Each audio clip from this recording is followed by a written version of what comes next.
Sir, आपण या नगराध्यक्षपदासाठी वसमत शहरामध्ये निवडणूक लढत आहात. गेल्या अनेक वर्षापासून इथं पूर्ण महाराष्ट्रामध्येच निवडणुका झाल्या नव्हत्या. तर त्या संदर्भात तुम्हाला काय वाटते? तुम्ही काय म्हणा? बरोबर आहे. आज 9-10 वर्ष झाले की निवडणुका नाही झालेले आहे. कारण की या गव्हर्नमेंटला निवडणुका घ्यायचेच नव्हते. कारण की या गव्हर्नमेंटला प्रशासनमध्ये कारण की नगरसेवक हे जे नव्हते, तर यांना जे मनमानी कारभार होता ते गव्हर्नमेंट करू लागली, ते करणार पण होती. पुढं पण हे निवडणुका घेईल म्हणून काही गॅरंटी नाही सर.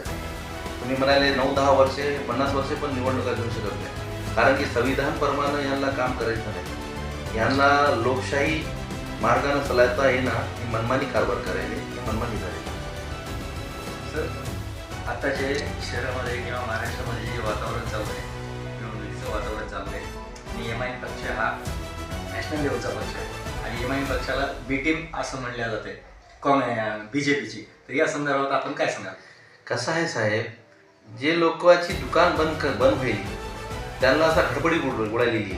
बाबा MIM आली आणि MIM मध्ये हे माणूस आला की ते समाजसेवा करत होता आणि MIM मधून जुडलेला माणूस आहे. 13-14 वर्षापासून MIM न याला सोडलं नाही यानं आणि MIM मध्येच राहून हे काम करते आणि MIM चा एक निष्ठ कार्यकर्ता आहे आणि MIM पार्टीनं पण याच्यावर विश्वास दाखवला. यानं या लोकांना पहिले लई खेळ केले, MIM चा असा करू, याला देऊ तिकीट, त्याला देऊ. लेकिन आमचे जे वरिष्ठ होते त्यांचा भरोसा माझ्यावर होता आणि त्यानं भरोसा ठेवला आणि त्या भरोश्यावर मी खरं उतरणार. आणि हे जे बंडखोरी, हे जे म्हणायले हे MIM ची बी टीम आहे, सी टीम आहे, यांच्यामध्ये एका दम असेल तर यांना म्हणावं मस्जिदमध्ये यावं मेंबरवर, मी पण येतो आणि ते पण यावं, जे बोलायले त्यांना पण घेतो आणि मी पण राहतो. ते मेंबरवर उभं राहून मी सांगतो मी कोणती टीम आहे. आखर मी म्हणलं की बाबा आम्हाला कोणी चालविणार नाही, MIM BJPची बी टीम नाही. MIM जे आहे स्वतःचा एक पक्ष आहे. MIM दलित, मुस्लिम, SC, पिछडे जे लोक आहेत त्यांच्यासाठी आवाज उचलणारा पक्ष आहे आणि गोरगरिबासाठी आम्ही काम करायला आलेलो आहे. बी टीम सी टीम हे म्हणणारे आमचे काय लायकीचे नाही आणि त्यांची आणि आमची टक्करच नाही हो. आमची जे टक्कर आहे ते सरळ आता BJPचे जे आपले उमेदवार आहे त्यांना म्हणले की बाबा काँग्रेसचे जे आपली बहीण आहे, बहीण आणि भाऊ आहे, आणि राहायला मसला की आमची टक्कर जी आहे तर BJP आणि काँग्रेसची नाहीच, आमची टक्कर राष्ट्रवादी संघ आहे. धडक आमची जे टक्कर आहे ते राष्ट्रवादी संघ आहे. आजपर्यंत जे शहराचा विकास झालेला नाही याबद्दल आपल्याला काय म्हणायचंय? सर बघा, विकास कसा होईल? विकास झाला असतं तर मोठे मोठे बंगले बांधले नसते, मोठे मोठे घरचे काम केले नसते. विकास यांना करायचं नव्हतं. विकास हे करत होते तर आज यांना MIM पक्षाला याची गरज नव्हती. MIM जे पक्ष आला, विकास नाही झाला म्हणूनच आला. आणि आम्ही जे मुद्दे घेऊन आलो, बाबा लोकांना रोजगार, शिक्षाचा सगळ्यात मोठा मुद्दा आहे. सगळ्यात अगोदर जे करणं आवश्यक आहे. वसमतमध्ये जुम्मापेठ टिपू सुलतान चौकामध्ये एक लायब्ररी आहे.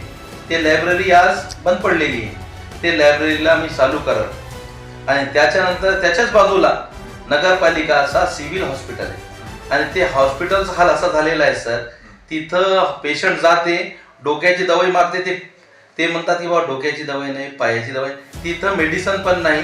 पूर्ण भोंगळा कारभार होता. MIM जे पक्ष आला यांची नींद झोप उडलेली आहे आणि MIM पक्ष जेव्हा इलेक्शन झाल्यानंतर कामयाब होईल आणि आम्हाला जनतावर आम्हाला विश्वास आहे, जनता आम्हाला निवडून देईल, त्याच्यानंतर आम्ही यांची पण झोप उडणार. काय काळे कामं केले, काय केलं सगळं काढणार आहे. खरं तर पाहता वसमत शहरामध्ये ज्या विकास कामांची अत्यंत आवश्यकता होती, तर ते विकास कामं तुम्हाला कोणते असे वाटतात की या कामाची आपल्या वसमत शहराला अत्यंत गरज आहे आणि त्याच्यावर तुम्ही कशा पद्धतीनं काम करणार आहात? बघा साहेब, टेंडर मोठे लोकांपाशी होते कचऱ्याचे. त्या लोकांना काय केलं, 2-4 दिवस अगोदर येऊन कचरा उचलणं एक मुवमेंट तयार केली. बघा, हे जे लोक आहे सगळ्यात अगोदर स्वच्छता, त्याच्यानंतर कचरा, स्वच्छता, नाळी, पाणीचा इतका मोठा मुद्दा आहे सर. जवाहर कॉलनी परिसरामध्ये आमच्या जानेवारीमध्ये पाणी जाते, त्याच्यानंतर पाऊस पडल्यानंतरच पाणी येते. या लोकांचे मोठे वादे होते की बाबा 2 दिवसात तुम्हाला पाणी देईल आणि 1 दिवसामध्ये 2दा पण देईल. साहेब मला नाही वाटते पाणी येत. पाणी 8-8, 10-10, 15-15 दिवसात येत नाही. हेच MIM होती ज्याने एक मोर्चा घेऊन गेलता. आमची माय बहिणी आमच्या संघ होती, त्याच्यानंतर जवाहर कॉलनी परिसरामध्ये 6 दिवसानंतर पाणी येते. वसमत शहराचा पण जे माहोल आहे पाण्याकरता वसमत नगरपालिका नाकाम झालेली आहे. सर, कोरोना काळामध्ये बरेच पेशंटला आपण मदत केली आहे. कशा पद्धतीने तो काळ कसा होता, नेमकं तुम्हाला काय अनुभव आहे त्याच्यात? सर बघा, ते तर देवासाठी केलेले काम आहे आणि मी जे आहे टोटल समाजासाठी काम करणारा माणूस आहे. सगळ्यात मोठा मुद्दा की बाबा जे कंडिशन होती ती तर कंडिशन अशी होती की बाबा कसं कोणी माणूस माणसाला वाचू शकतो.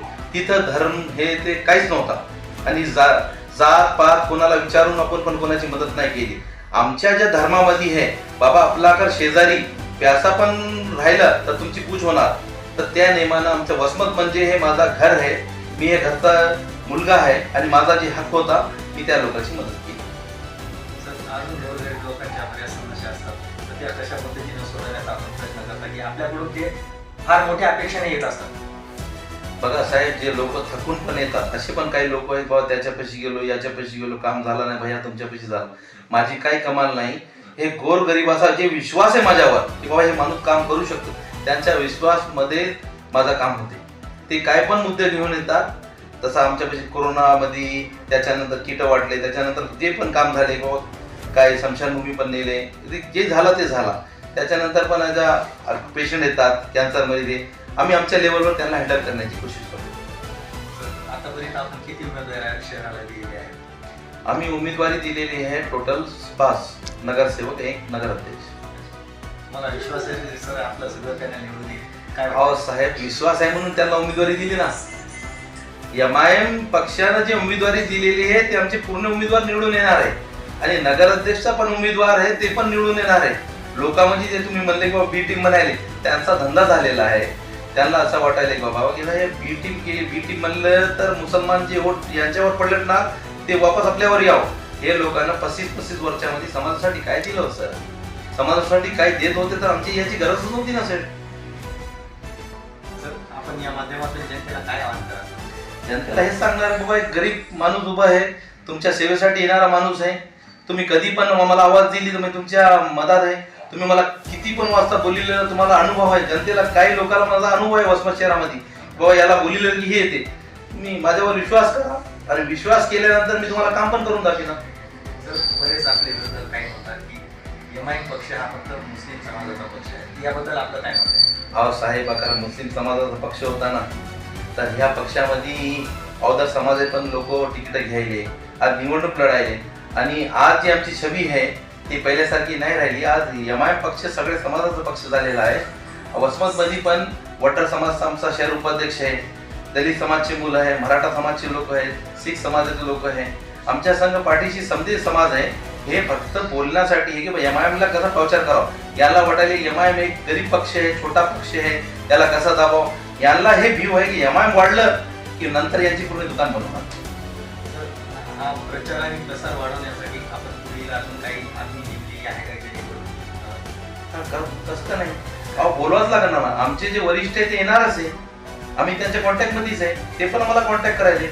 जलील साहेब अजून बी येणार आहे, आविसी साहेबाला बरोबर बोलण्याची आमची पूर्ण प्लॅनिंग आहे. माझे दुसरे साहेब पण येणार आहे आणि समीर साजी बिल्डर साहेब पण येणार आहे.